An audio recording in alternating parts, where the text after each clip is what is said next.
Rest and rise. I told a friend once that I experienced the presence of God when baking bread. Knowing my battle with pain from 3 cervical spine surgeries, she asked if working the dough increased my pain. The reason I can bake bread without increasing my pain, I said, is that while allowing the dough to rest and rise, I can rest and renew. Rest benefits both the bread and the baker. Rest lets dough fully hydrate, relaxing starches in the flour. Helped along by air and yeast, relaxed dough expands and becomes pliable and easier to shape. The rest enhances the character of the dough, and the rise opens its crumb to create an airy texture that improves the taste. Rest and delicious bread elevate the mood and well-being of the baker. Rest is not merely beneficial, it's transformational. In Under the Unpredictable Plant, Eugene Peterson notes in his book that the spiritual significance of rest is in the work of Jonah and Jesus. Peterson's study of vocational holiness was inspired by Jonah's 3-day ordeal in the belly of the whale. Jonah's 2nd day, sandwiched between his being swallowed up and being spit out, was a silent and sacred time of rest and transformation before he rose to speak the word of the Lord to Nineveh.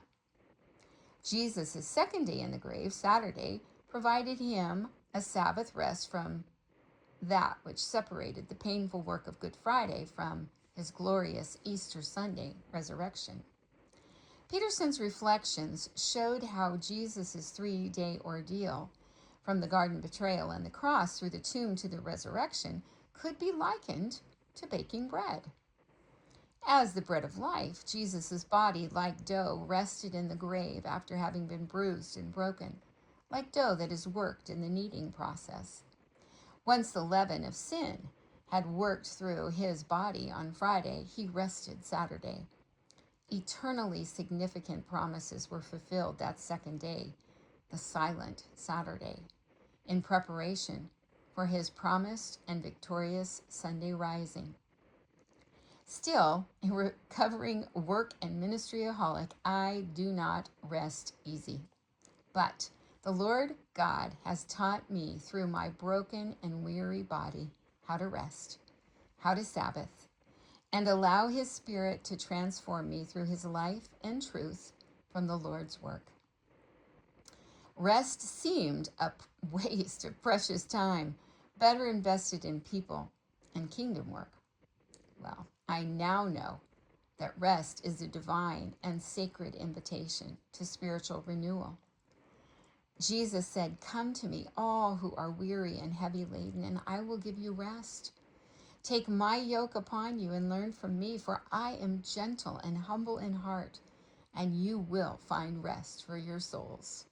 For my yoke is easy and my burden is light." Delightful things happen to dough as it rests. Wonderful things happen to soil that lies fallow.